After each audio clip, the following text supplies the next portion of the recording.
I'm Yahoo Finance Executive Editor Brian Sozzi. You're taking a look at a live shot of the opening bells on Wall Street on this Tuesday morning. CompuSecure ringing the bell at the New York Stock Exchange. Jimmy Fallon, getting things underway over at the NASDAQ. Interesting to see Jimmy down there.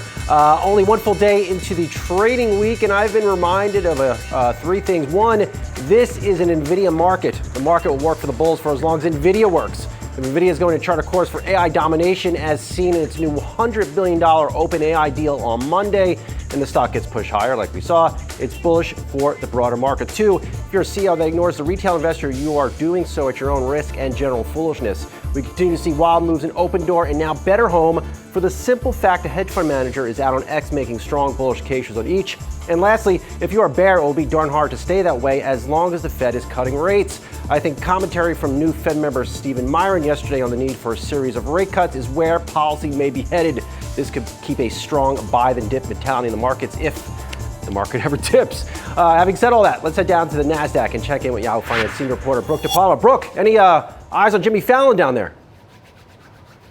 Jimmy Fallon right behind me ringing the opening bell based on his new show. I think it's called On Brand. That's airing on Peacock, so it seems. But like you said, if there is an opportunity to buy into a sell-off in this market, which we haven't seen in quite some time, on Monday we had record close, and we see that somewhat extending when it comes to the Dow in this early morning of trading. The Dow opening up about 0.2%. The NASDAQ in the red this morning, just ever so slightly, down about 0.06%. As you can see there, over the past 2 days, this index has really soared based upon that AI rally that we've seen. And the S&P 500 really hovering on the flat line at this open, flat, but up about 0.4% over the past 2 days to kick off this week. I do want to take a look at what exactly is moving this morning, specifically around that Nvidia deal that it plans to invest about $100 billion in OpenAI. Over the past 2 days, we saw Nvidia really take off based upon the excitement,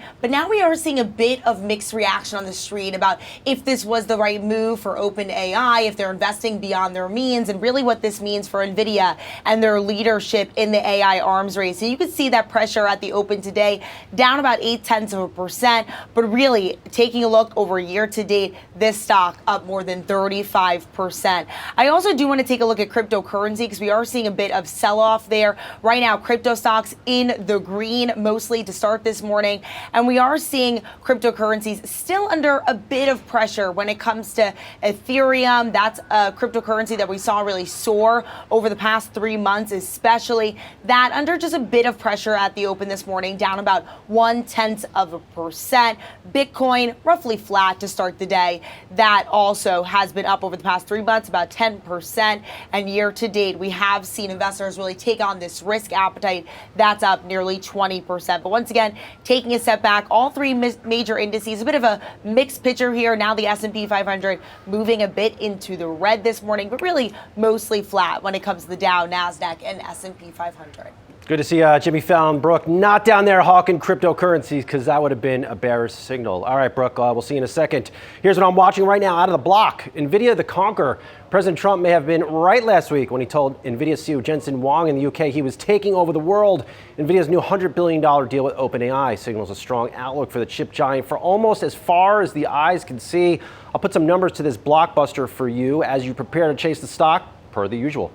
FedWatch. This week's Fed Speak continues with a closely watched speech by Fed Chair Jerome Powell at Rhode Island lunch today. This as new Fed member Stephen Myron doesn't mince words on how much lower he thinks rates should be. Meantime, Atlanta Fed President Raphael Bostic isn't keen to cut rates anymore. So what does this all mean to you out there trying to make money in these markets? More on this coming right up. And new day, still tracking those alternative investments or alts. A nervousness has crept into the crypto market. I'm not saying people are terrified of a new crypto winter. But what I am saying is that sentiment has a few cracks in it. I'll discuss with the opening bid roundtable. At the same time, gold prices continue to chart a path for a monster year. Is it too late to get in on the Fed rate cut play here in gold? Here on the opening bid roundtable, Stephanie Guild, Robinhood Chief Investment Officer, as well as Yahoo Finance senior reporters Brooke DePalma and Inez Ferre. Stephanie, coming out of the block here with you. I want to start on the other side of this script here, really the focus on these meme stocks. Really curious what you're seeing on the Robinhood platform right now. Seeing a lot of activity in Opendoor, now seeing activity in Better Home. Retail investors really coming out in force. Yeah, Opendoor has definitely been something we've seen traded pretty actively, more on the buy side, especially over the last week than, on the sell side. We had our client conference a little over a week ago in Vegas at the Hood Summit. And even there, like a lot of the chatter was talking about Opendoor and how a lot of our customers felt like it was a really great long-term opportunity, not just, near-term, short-term trading opportunity. Stephanie, you think that's why we might be seeing some weakness in the crypto markets? The retail investors perhaps don't know where to go. Do you chase some of these hot meme stocks, or do you stay long crypto? I think our crypto traders are still staying long crypto. We've been seeing them trading around. Like Ripple was pretty popular for on the buy side for a while. Then it switched to ETH, as you mentioned earlier. Doge has actually been more popular in the last week or so. Followed by Bitcoin. So we're not really seeing like a shuffle away from crypto at all. It's just kind of like within, and it's the same on the single stock side. Like most of our customer base tends to sell, when something's up a lot, or at least trim their position, and vice versa. When something drops a lot, they buy on those dips. And as I love following the crypto blogs, because I think everyone acknowledges it is a big year for crypto, in large part because the regulatory backdrop has changed under President Trump. But there's still this thought that at every downturn or downtick in Bitcoin, we're headed towards another crypto winter. Yeah, well, especially because over the last couple of days, you saw quite a drop when it comes to crypto in general. I mean, you had the largest liquidation of this year happening over the weekend, more than 1.5 billion in crypto long liquidations. And so that kind of spooked the markets. And you also saw across the board, ETH, you saw Solana, you saw all of those under pressure. So that spooked the markets a bit. But look, Wall Street analysts that are following crypto basically say that their thesis hasn't changed. September tends to be a volatile month for Bitcoin, for example, and you are looking at Bitcoin at around 113,000 per token. If it falls below 110, then you could see more consolidation in that area, but you still have forecasts of 150 to 200 in the next year for Bitcoin. So you still have Wall Street that's bullish, and especially the fact that you've seen gold rallying so much, because gold tends to be a precursor to crypto. Inez, did I hear you right on Morning Brief? There are some on the street looking for $5,000 an ounce gold? That is in a bull case for the end of next year, yes. I mean, gold has had a massive run, and it is the Fed easing, it is central banks, it is institutions now loading up more on their gold holdings, gold ETFs. So you have this massive run into gold. You have this declining dollar that has been the backdrop of also gold prices going higher. And you have a currency debasement, and basically that's where investors are flocking. I'm not going to sit here and trash the move in gold. I appreciate it. But really, Brooke, coming into the show this morning, you mentioned this move we saw in Nvidia. Yesterday really popped on this OpenAI deal, giving back a little ground here. But at the end of the day, Nvidia is the straw that stirs the drink. As long as they could come out of here positive news, and the market took the OpenAI news as a positive, you have to think a bid is going to stay under stocks.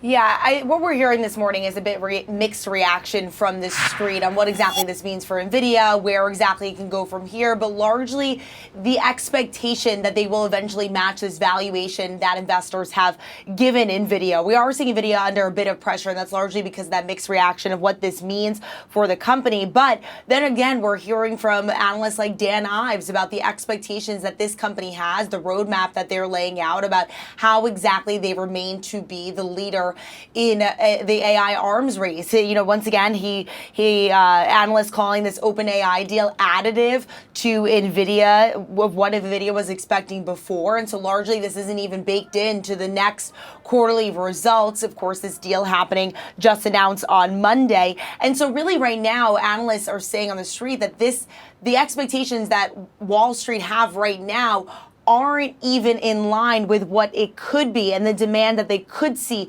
based upon this deal. And even Jensen Huang calling this the largest AI infrastructure project in history. And this $100 billion deal, from what I'm reading, if this is 10 gigawatts of AI power, well, it's something like 8 million homes that this could provide infrastructure around AI for. And so largely there are certain strings and certain threads about what exactly this could mean. And so it's really setting expectations right. And ultimately there could be some risk, though, other analysts are saying. Brooke, the risk here is that my electric bill goes up, and so does everybody else's because of this AI movement. Stephanie, let me get over to you and stay on Nvidia. D.A. Davidson, really important point here, saying this morning they're concerned that Nvidia is the investor of last resort. Look what they've done, pouring billions of dollars into OpenAI, they're losing money. Billions of dollars into CoreWeave, they're losing money. Intel, they are now a major investor. Intel, they're not doing so great. How concerned are you that Nvidia is too important to the broader market? I think, and it certainly is. I mean, there's been a lot of memes out there about pictures of like Nvidia sticks holding up buildings that are about to fall down, but I don't actually think that's truly true. I think AI is a real thing. This particular deal, I can see why there's some skepticism about it, because it feels like the last few deals have been, let me give you money for you to give it back to me and buy my stuff. That's such a good point. That's such right? You're on the mark. You're on the mark. That's kind of what it feels like. And so I think that's why it's like, what does this really mean? I don't know if it means that then like there's a little less supply for the people who want to buy it with their own money. And then that creates kind of natural demand and inflation and the cost of what they can sell. So that's maybe a bullish point. But, without AI, I still think there's a lot of growth in this country, and you're starting to see it in other sectors. I mean, maybe this is tech related as well, but in aerospace and defense, for example. So I definitely think it's something you have to pay attention to. You have to kind of be invested in, whether it's Nvidia or in other kind of smaller players that benefit. But this deal is. It's ripe for skepticism. You need to send me on X those memes, because I think that is just so on the mark. Stephanie, I want to, real quick before we have to go to break, on the Federal Reserve. We're waiting. Jerome Powell's supposed to speak at a lunch. It's good to see the Fed chair get fed. How important is it that that Powell comes out here and just leaves that door open for rate cuts? Or, the risk, of course, is that he pushes back on a market that essentially has gone straight up since the Fed meeting. Yeah, I think I don't think Powell's going to change his tune. Like, when in his history has he been, all of a sudden done a 180? I mean, maybe at Jackson Hole, a couple of years ago. Remember, he changed his speech at the last minute. But I just think he's going to come out and say the same things, which is that they're doing risk management cuts and that there isn't a reason for them to materially change interest rates. Obviously, we have the dissenter, Moran, who, thoroughly believes that we should have much lower rates. I think we're kind of in the middle, because I agree with Powell on the fact that I don't think our labor market is as weak as, perhaps, like, I think the numbers are slowing down, but we haven't really seen meaningful layoffs. So if that starts, then I think you have a real reason to cut rates materially. But the fact that the Fed has started and on a path, I think, is like kind of the right place. The fact that the market believes that it's going to be a little more than what the Fed is giving, it does make me concerned, because you have to have the economy really start to slow down for them to catch up to where the market is expecting. Inez, you must be concerned too, right? Yeah, I mean, look, there's definitely dissent as to how big cuts should be. You have Bostic that has said he's fine with one cut this year. You have Moran that has said that he wants a 50 basis point cut. He wanted one last week. He wants one in the next one. So it'll be interesting to see what Powell says. But I agree with Stephanie that you probably won't see too much of a deferring language from what we've heard from him so far. Stephen is going to crush my CD. He really needs to stop with these 50 basis point rate cut predictions. All right, Stephanie, Brooke, and Inez, hang with me. We got a lot more coming up here. Straight ahead, do you buy the dip in Tylenol maker Kenvue, even as the Trump administration will likely continue to warn on its autism risk? And do you get involved in stocks being pushed around by social media armies? More on all this coming up.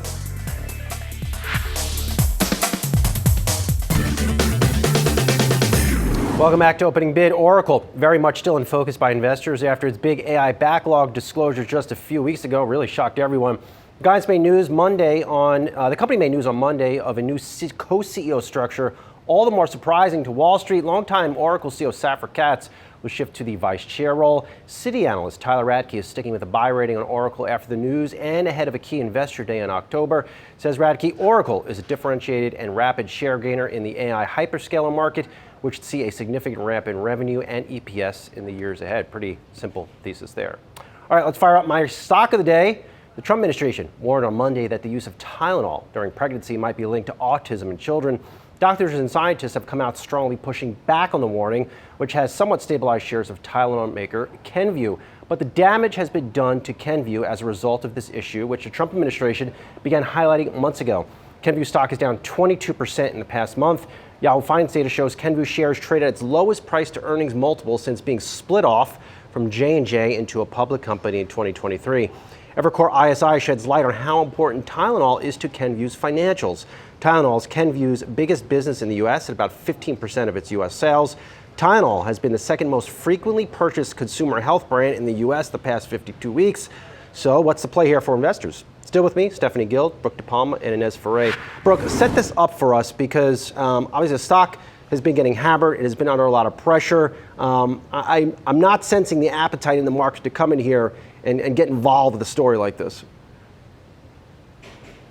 Brian, what we're seeing this morning is the stock move higher, up about 4.5%. And based on what we're hearing from the street is that they expected this reaction to happen today, largely based on 2 points. Citi analysts pointing out in a note that this reaction is given a better than feared outcome, as some investors had feared an outright ban of Tylenol or more severe sales limitations and or the release, or rather did not get the release of new scientific data establishing direct causal link between acetaminophen and autism. And so I think this is a better than feared result. Of course, we're still waiting to hear more if there is an actual link that the White House is, referencing. But largely, we know that Tylenol is still going to be able to be sold. And this analyst saying that even assuming a 10% decline for sales and profit for the brand, they estimate about a modest, roughly 40 million to 50 million profit impact. And that really would be about a 1 to 2% hit, 1 to 2 cent hit to earnings per share. And so right now investors reacting to what could be a positive outcome out of this. Of course, it's still being sold. It's still on shelves. And to be frank, Brian, this is in every American's household, largely as one of Kenvue's top sales items. What we don't know, Inez, is what the company's next few quarters might look like and the extent of the consumer backlash. This is not like the Cracker Barrel issue where you make a change in your logo and sales fall off a cliff for 2 weeks. I mean, this might do some real permanent damage, and that's what the market is trying to figure out. What is the value destruction for a company like Kenvue?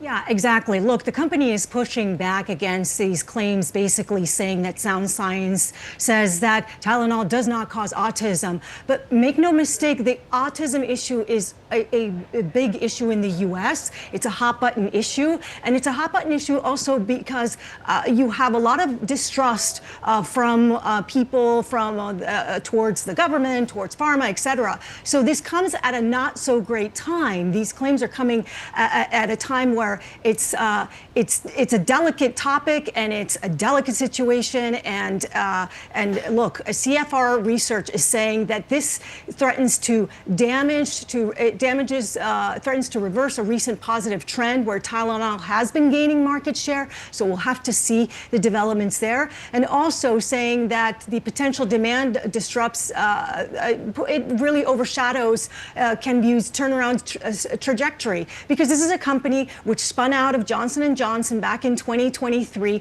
And as you mentioned, Tylenol is a big revenue generator for this company. So it is a difficult trajectory from here if the government is claiming one thing and the company is claiming another. And then, Stephanie, I'm sure there's those folks out there that see this news and suddenly see, wow, maybe there's some value here in getting involved with the Kenvue. But that may not necessarily be the case because, we don't know the extent of the damage that's been done. Yeah, we don't know. I mean, today's bounce seems like, sell on the rumor, buy on the news kind of, bop up. But, you don't really know the impact. The one thing I would say is that I just think the administration is just going to be laser focused on this issue as a whole. And this isn't the first time this has come up for Tylenol. There were a number of class action lawsuits well before this that were claiming that if you were pregnant and you took Tylenol, this could have led to your child having ADHD, which we know is also on the rise. So I don't think that this is something that is going to go away for them, and maybe it does reduce their sales just because people are become just a little more afraid, to ingest it. But I don't think that it means the end for people using Tylenol either. So it just depends on whether the damage is already reflected in the price. Does it put a black flag over the pharma space as a potential investment? I think the black flag was kind of already there. I think the pharmaceutical industry as a whole has been in doubt for a while, because if you just take a step back, it does feel like our incentives actually align to keep us healthy. It doesn't mean that all companies are this way, but there are certainly some that it feels like, it was more about sales than it was about keeping us well. So I do think you have to be careful and pick your spots within the pharmaceutical sector. You also have to be aware that, how much are they making outside of the U.S. versus here? There's definitely going to be some attacks, I think, from the administration when it comes to tariffs. And also, are they making investments here in the U.S. or not? At least for investors, that's what you have to worry about. All right, let's keep it moving here and turn now to our question of the day. Two of the hottest tickers on the Yahoo Finance platform this month have been Opendoor and now Better Home. Both of them have the same origin story. They have been touted as severely undervalued by hedge fund manager and frequent opening bid guest Eric Jackson. Jackson has managed to gain a large following on X for his thoughts, which has helped to drive up the stock prices of Opendoor and now Better Home. My question of the day is this: should you trade social media activity on a stock? Stephanie, I have to come to you out of the block on this because you are at Robinhood.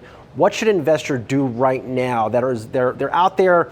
They're seeing this activity drive up a stock like Better Home. The chances are they probably never even heard of before. Stock finishes up almost 50%, seeing another bid higher today. What should they do and what shouldn't they do? I mean, I can't give a recommendation for individual people, but I do think that you want to understand these names. They're not going to go away. I do think as a whole, the real estate market, has been in a really rough place, especially in the housing market, because mortgage rates have been high for the first time in a very long time, for the last few years. And if there is value to be had, if interest rates are truly starting to fall, if mortgage rates can truly start to fall, then these are companies that should benefit from increased activity. We are all kind of frozen in our homes if we have a very low mortgage rate. And so if that starts to thaw, these are companies that benefit from it. The fact that the prices are up a lot, Opendoor doesn't actually make money at the end of the day, right? They still have negative earnings. Expectations are for them to have less negative earnings over the next couple of years. So you definitely want to be aware of it. You want to understand the companies, the management, what they're doing to take advantage of the drop in rates, and just be cautious, though, because the stock prices are up a lot. And as I think this is a good reminder, what we're seeing in Opendoor, what we're seeing now in Better Home, to the C-suite of corporate America, really pay attention to retail investors. They have a lot more power than you think. Allow them on your earnings calls, allow them to participate in the investor process, because it can go sideways real quick.